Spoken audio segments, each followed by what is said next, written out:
Hey, so imagine if somebody really looks out for you. I mean, we just did a quick intro about walking in love and how this applies in your home life. But I just want you for a minute to imagine, under God's sort of way, if we just lived our lives and we had people who were looking out for us.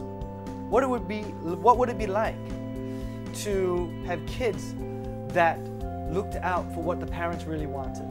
Or what would it be like to employ somebody in your workplace and they didn't just work to serve man or to work whenever you were looking, but instead they really did their best? What would it be like to be a husband and have a wife who looked out for you?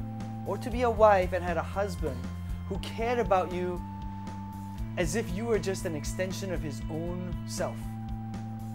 Take a look at Ephesians chapter 5, verse 22 onwards, and you get a glimpse of God's picture in this. Husbands, love your wives as Christ loved the church and gave himself up for her. And then it goes on to say, in the same way, husbands should love their wives as if it was their own bodies.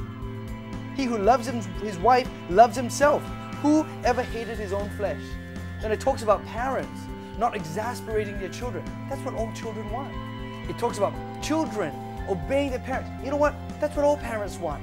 And so God, in his wisdom, portrays for us this way of us relating intimately with one another in a way where we're submitting one to another.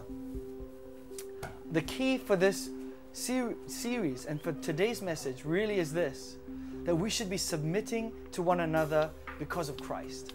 We should be looking out for the other. In God's world, leading well doesn't mean just lording it over people. Leading well means doing what Christ did. He gave himself up for the church. How are you giving yourself up for those that you most love, that are closest to you?